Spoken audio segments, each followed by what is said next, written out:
in light of the national conversation being held about police defunding.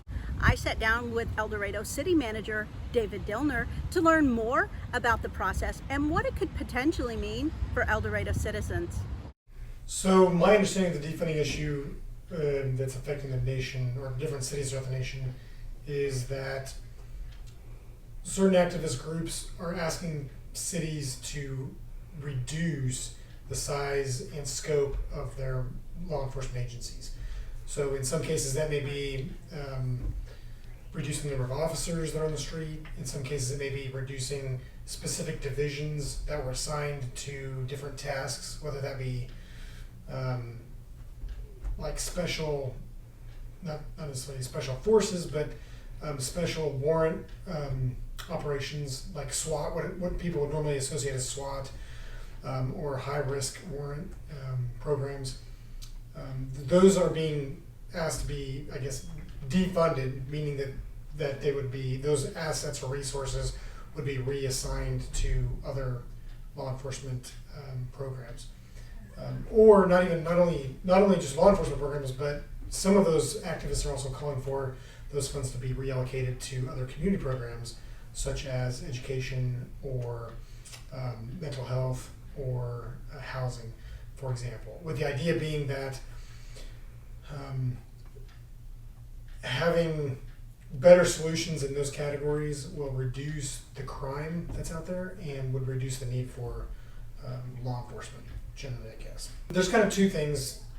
The issue that many large metropolitan areas are kind of fighting with now is actually reducing the funding or removing funding from police departments and reallocating it to other social programs like housing or education.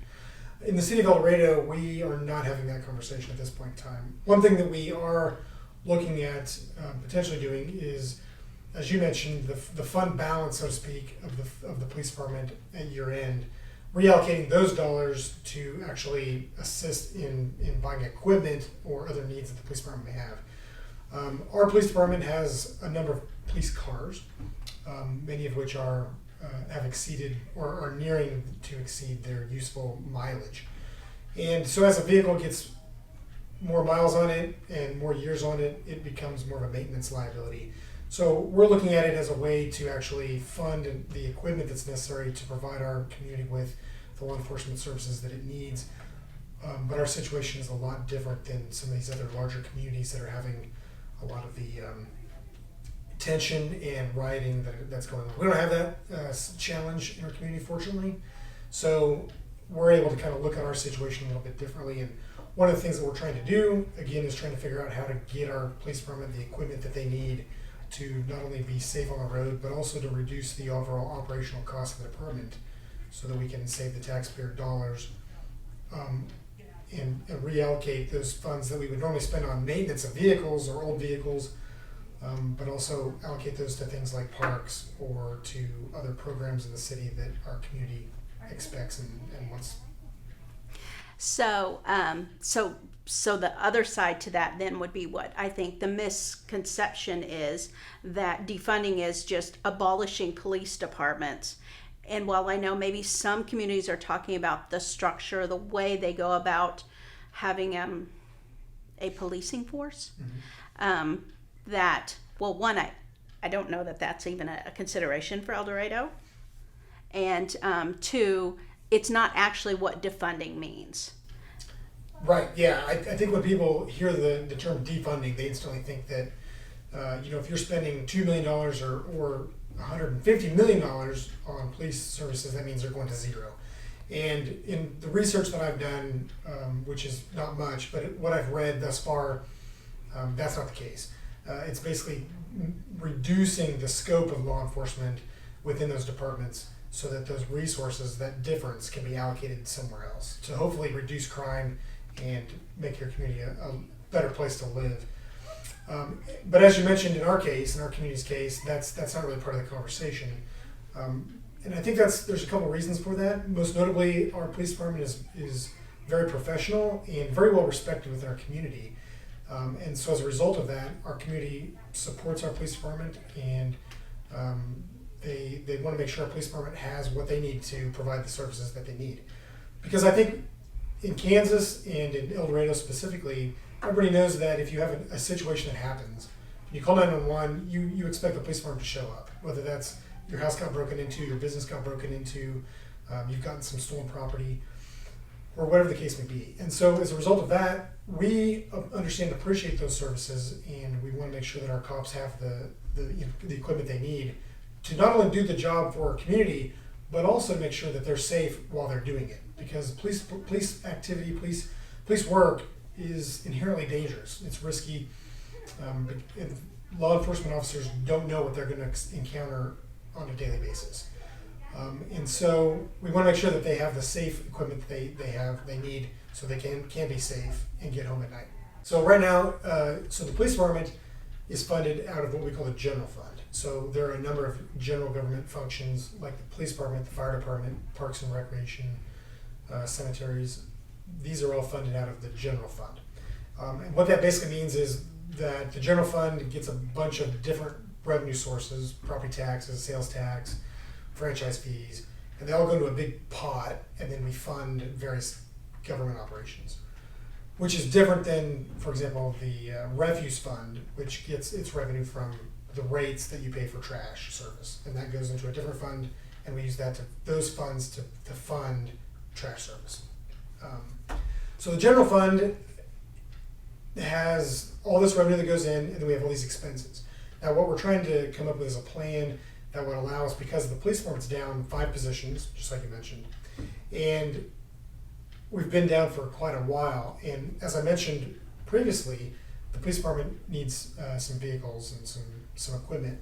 So what we want to do is we want to look at, since we've got 5 positions that are open, we're not paying those people, obviously. So we want to figure out, is there a way that we can take the savings from not paying those 5 positions and then begin to use those monies to buy vehicles and equipment.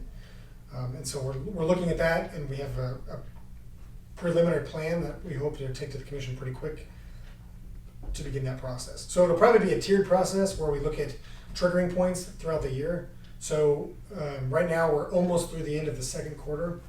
And so it might be, okay, we have 5 positions, and if we haven't filled those 5 positions by the end of the second quarter, maybe we take one of those positions and we basically lock it out for the rest of the year. So we saw 4 police positions that we were hiring for. We take the one, and that position's roughly about $76,000 when you add up salary and benefits and all the equipment that we have to buy for a police officer. So we have $76,000, which will buy 1 police car and just a little bit more equipment. So, and then the next trigger might be the next quarter, and if we haven't filled one of those remaining 4 positions, maybe we say, okay, we're going to take one, we're going to lock it out, and we're going to take those funds, and we're going to buy another cop car and some additional equipment. And then maybe at the end of the year, what we have to be mindful of there is, what's the overall general fund look like? And if we have a fund surplus, then we might go ahead and take some of those funds and buy some additional cop cars and or equipment. So we're putting that together now. It's looking like we might be able to do something like that and get some of these older vehicles that have considerable mileage on them off the road, so we can reduce our maintenance costs, put the officers in a dependable car, and begin to get rid of the fleet that we need to be replacing. So that's one of the things that people don't necessarily consider, is that we have a lot of police cars, but we have to replace them pretty regularly. The reason why we do is because people don't think about this a lot either. When you go to work, you have an office. Police officer's office is their car. They spend a lot of their time in their car on patrol, and so they put a lot of miles on those cars. Not only just miles, but they put a lot of street miles on them. Not highway miles like the Kansas Highway Patrol, but a lot of city miles, which is turning and constantly speeding up and slowing down, braking, and it really wears down on those cars.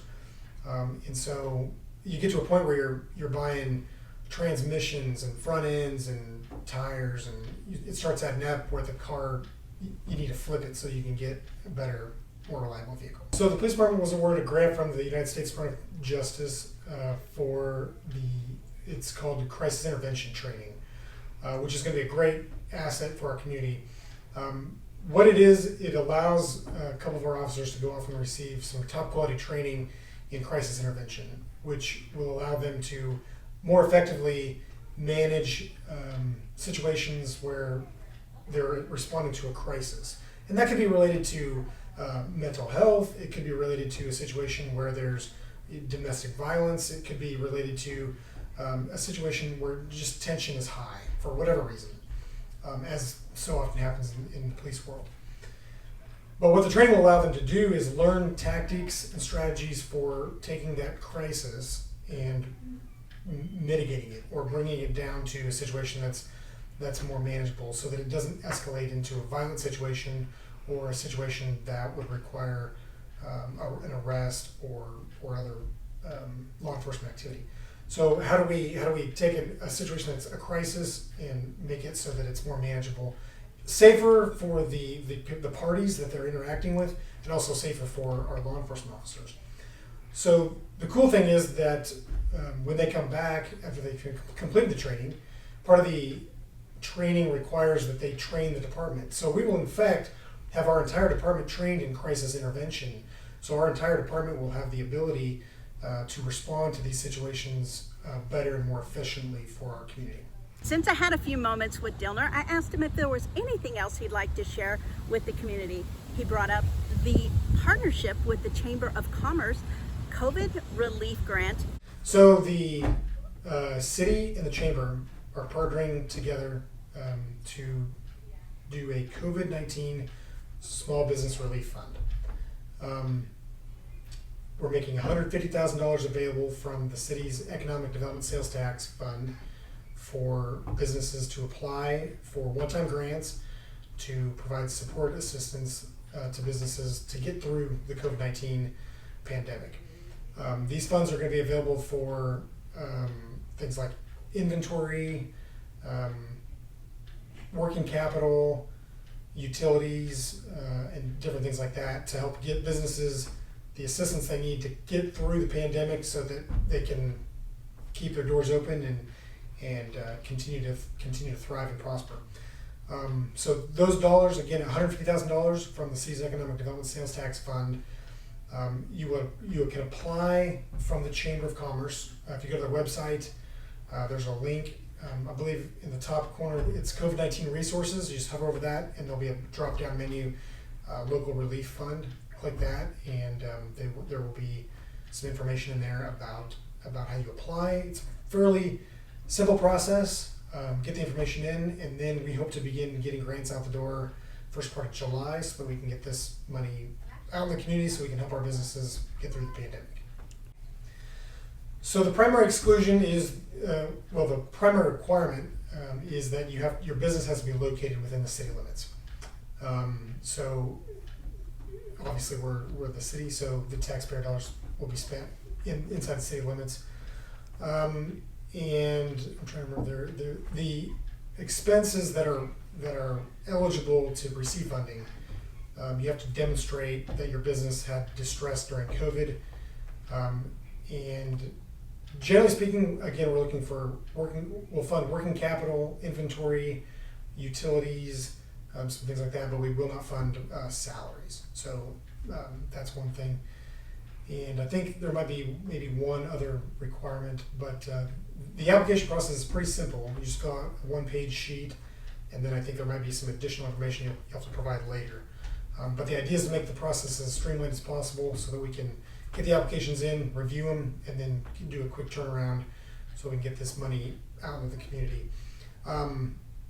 It is one-time funds, and then based on need, we don't at this point anticipate any more than $150,000. But it's not a first come first serve. I think the deadline to apply is July 1st, 5 o'clock on July 1st. So that's just coming up right around the corner. Mm-hmm. Okay, so that's what I was going to ask if it's first come first serve, but it's really you put it in and then there's an evaluation process. Yeah, we're going to have a review committee that's going to review all the applications and make decisions on award amounts and things like that.